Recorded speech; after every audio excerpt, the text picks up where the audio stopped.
Hi, this is Team Itchy's Health Professional Practice 2 seminar presentation. Question. During an intervention with another senior therapist, an adverse event occurs to your patient. Using Pitello's 6 steps, please present an online seminar presentation of what you would do. You and the senior therapist collect Mr. Claus from his room. Upon collecting Mr. Claus, neither you or the senior therapist checked his medical record chart. Problem. Mr. Claus had recently taken a sedative which you are now unaware of. Whilst the senior therapist was pushing Mr. Claus, she bumped the wall, causing Mr. Claus to fall forward and graze his knee.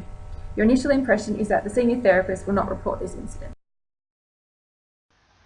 As previously mentioned, we'll be using Pitello's 6-step process to decide how to progress with this situation.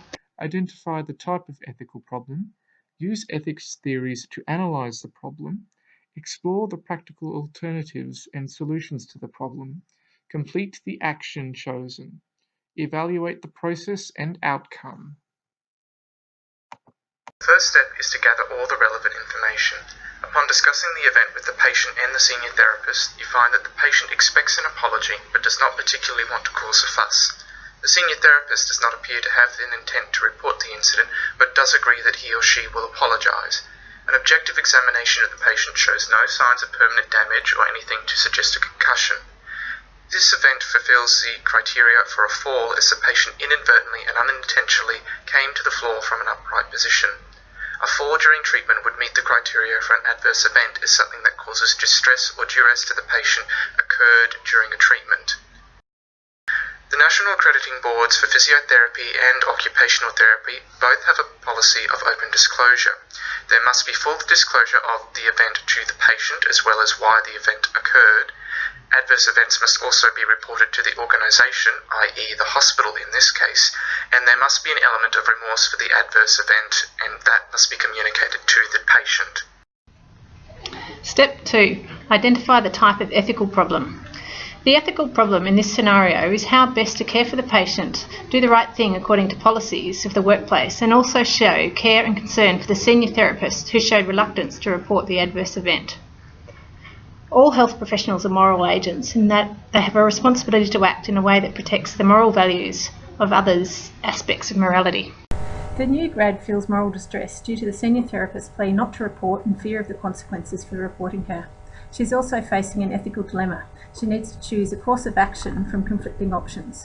Should she honour the senior therapist's request not to report? Will this result in harm or good? Should she report the incident in open disclosure? When there is confusion as to who is in charge, locus of authority comes into question. However, both you and the senior therapist are responsible for the client's duty of care. An appeal to the policies or another senior therapist may resolve this conflict. The ethical principles in this scenario include non-maleficence, beneficence, principles of veracity, and principles of fidelity. Step 3. Use ethics theories to analyse the problem. Is there a right or wrong decision, or a right or wrong way of analysing a situation to come to a decision? Ethics theories are one tool which can be used by health professionals to guide them through the decision-making process. Two types of ethical theories are teleological and deontological, each providing you with different ways of analysing an ethical situation. Teleological focuses on the outcome of the situation to determine the action to be taken. As a moral agent, we must consider what several different courses of action could accomplish, the goal being to fit the action to the outcome that brings about the most good or least harm overall, with all things considered. For Mr. Claus, the new graduate should consider all options which are presented in Step 4 and decide on the action which results in the most optimal outcome and the least harm. Deontological focuses on a person's duties and rights as a measuring tool for action. Furthermore, that the outcome of the situation or the result of the action should not influence the decision-making process. For Mr. Claus, the new graduate should act according to their duties as a health professional, i.e. the professional code of conduct. Therefore, the new graduate's primary duty of care is to the client and thus should investigate an open disclosure procedure by reporting the incident. Step 4. Explore the practical alternatives. In this step, options have been identified for the junior therapist and their possible outcomes. Option A. Cover the actions of the supervisor by not reporting the error. Outcome.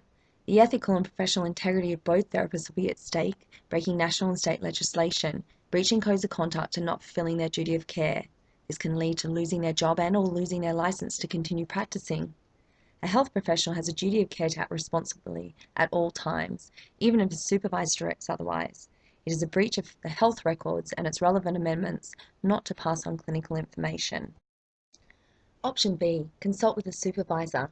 Remind the supervisor that both therapists' ethical and professional integrity will be at stake and that they both will be breaking national law and legislation and breaching codes of conduct and duty of care. The standards of practice for ACD-allied health professionals state, a supervisor working in a management role should use their position fairly and appropriately. Negative outcomes to option B. The senior therapist may feel affronted by the new graduate in this situation. This outcome may be similar to option A if the supervisor doesn't agree. But the positives. The senior therapist may apologise and agree to follow an open disclosure process. In this process, therapists will be able to express regret. The patient will be kept informed. Feedback will be provided on the investigations as to how and why the event occurred, and steps will be taken to prevent the incident from occurring again. This outcome will enable systems of care to be changed to improve patient-client safety. Both therapists involved will be deemed to have had a caring response. Option C. If the supervisor doesn't agree to participate in option B, option C will be followed despite the supervisor's decision. Option C is to follow an open disclosure process by going over the head of the supervisor. For our scenario, the most practical alternative to follow is option B. The correct course of action is the use of open disclosure as displayed on the following flowchart. A lower level response is triggered given that there is no permanent injury, there's only a minor abrasion with no ongoing medical issues, no increased level of care, for example a transfer to another ward or ICU was not required, and no or minor psychological or emotional distress. A detailed description of the initial event, as well as any discussions with the patient and other medical staff, must be documented as soon as practicable in the patient's file. This should occur even if this contradicts what the senior therapist has documented, or if you don't usually complete the notes for this patient. Further, relevant authorities need to be notified. This may include another senior occupational physiotherapist or the manager of allied health. This will lead to a review/investigation of the incident.